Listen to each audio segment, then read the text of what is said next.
স্বাধীনতা সংগ্রামে কি শুধু নেতাজি আর গান্ধীজি ছিল, আর কি কেউ ছিল না? তাহলে কেন পতাকা উত্তোলনের সময় শুধু গান্ধীজি বা নেতাজির ছবি দেখতে পাওয়া যায়? একদল আবার শুধু গান্ধীজিকে রাখলে নেতাজিকে রাখবে না, আবার নেতাজিকে রাখলে গান্ধীজিকে রাখবে না।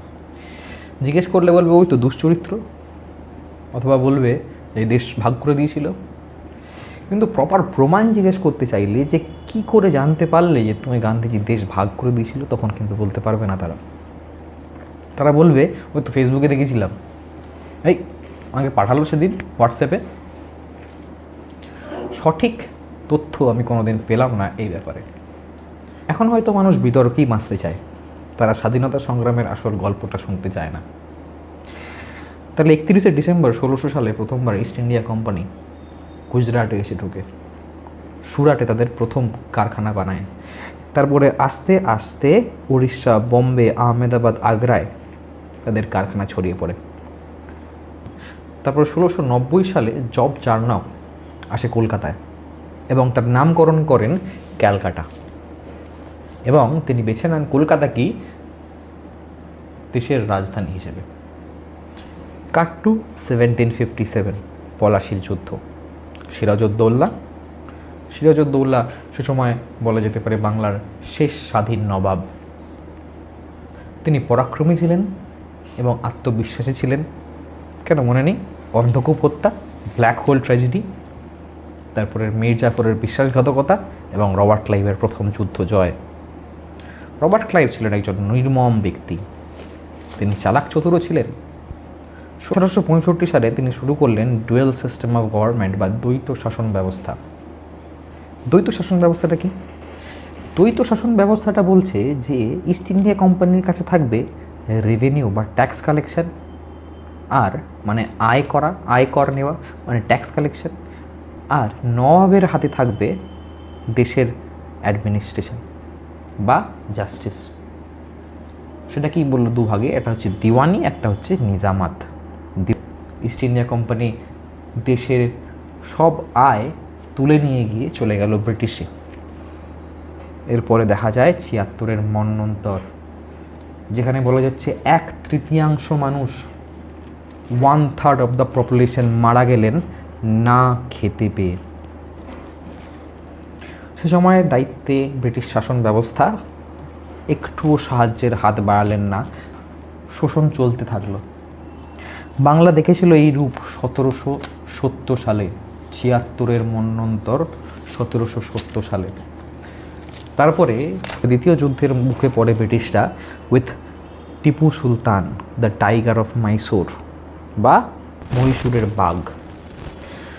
টিপু সুলতানের সঙ্গে যুদ্ধটা বুঝেছিল ব্রিটিশ অতটা সোজা হবে না।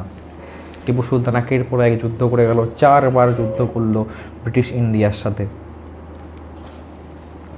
তারপর 1799 সালে টিপু সুলতান যুদ্ধক্ষেত্রে প্রাণ দেয় এবং তার হত্যা করেন সে সময় বড়লাল গভর্নর জেনারেল লর্ড ওয়েলেসলি। এভাবেই আস্তে আস্তে গোটা দেশে ছড়িয়ে যায় ব্রিটিশ ইস্ট ইন্ডিয়া কোম্পানির বীজ, যাদের মূল লক্ষ্য শোষণ এবং লুট করা। হারমাত বলে ব্যাখ্যা করলেও কিছুটা কম হবে না। তারপর 1857 বিনায়ক দামোদর সাভারকার বা ভিডি সাভারকার বলেছিলেন যে সিপাহী বিদ্রোহী হলো ফার্স্ট ওয়ার অফ ইন্ডিপেন্ডেন্স বা মহাবিদ্রোহ। এই মহাবিদ্রোহের কারণ তো সবার জানাই আছে। প্রথমে ধর্মীয় স্থানে আঘাত, যেখানে বলা হয় সিপাহীদের যে তাদের কার্তুজ বা কার্ট্রিজ বা গুলি তৈরি হয় শূকরের বা গরুর চামড়া দিয়ে। এবার সেই শূকরের বা গরুর চামড়ার কার্ট্রিজটা দাঁতে করে কামড়ে ছিঁড়ে ওটা বন্দুকের মধ্যে ঢুকিয়ে তারপরে ফায়ারিং করা যাবে। এটি হলো প্রথম কারণ। দ্বিতীয় কারণ হিসেবে লর্ড ডালহৌসির সত্য বিলাপ নীতি বা ডকট্রিন অফ ল্যাপস। এই নীতি অনুযায়ী যদি কোনো রাজা বা শাসক নিঃসন্তান হয়ে মারা যায়, তার রাজ্য ব্রিটিশ ইস্ট ইন্ডিয়া কোম্পানির অধীনে চলে যাবে। কি অবাক বিকল্প রাজ্য হরপ করার! সব দিকে ক্ষুব্ধ হয়ে ওঠা গোটা দেশ এবং শুরু হলো যুদ্ধ গোটা দেশে। প্রাণ গেল প্রায় 8 লাখ মানুষের। তার মধ্যে কিছু পরাক্রমী ব্যক্তিত্ব যেমন মঙ্গল পাণ্ডে, রানী লক্ষ্মীবাই, মনিরাম দত্ত, নানা সাহেব, তাতিয়া তোপ এবং আরও অনেকে। ক্ষোভে ফেটে পড়ে গোটা ভারতবর্ষ এবং চারিদিকে তৈরি হয় নানা সংঘ এবং সভা।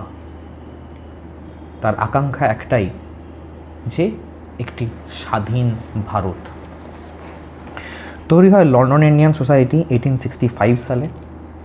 কর্ণধার দাদাভাই নাওরোজি, এছাড়া ফিরোজ শাহ মেহতা, বদরুদ্দিন তৈয়াবজি এবং উমেশ চন্দ্র ব্যানার্জি। এক এক করে পুনা সার্বজনিক সভা 1870-তে, ইন্ডিয়ান সোসাইটি 1872-তে, ইন্ডিয়ান লিগ 1875-তে এবং তারপরে ইন্ডিয়ান অ্যাসোসিয়েশন 1876 সালে তৈরি হয়, যার প্রতিষ্ঠাতা সুরেন্দ্রনাথ ব্যানার্জি এবং আনন্দ মোহন বোস। তারপর 1885 সালে প্রতিষ্ঠিত হলো ইন্ডিয়ান ন্যাশনাল কংগ্রেস। প্রথম সভাপতি বা প্রেসিডেন্ট উমেশ চন্দ্র ব্যানার্জি। কংগ্রেস ধীরে ধীরে শক্তিশালী দল হয়ে উঠল এবং আস্তে আস্তে গোটা দেশে আন্দোলন ছড়িয়ে দিল ব্রিটিশদের বিরুদ্ধে। এরপরে ব্রিটিশরা ভাবলো বাংলাকে দুভাগ করে দেবে, পূর্ব বাংলা এবং পশ্চিম বাংলা। 1905 সালে অগত্যা শুরু হলো বাংলায় স্বদেশী আন্দোলন, যেখানে নেতৃত্ব দিয়েছিলেন সুনীল গঙ্গোপাধ্যায়, অরবিন্দ ঘোষ, রবীন্দ্রনাথ ঠাকুর এবং আরও প্রমুখ নেতাবৃন্দ।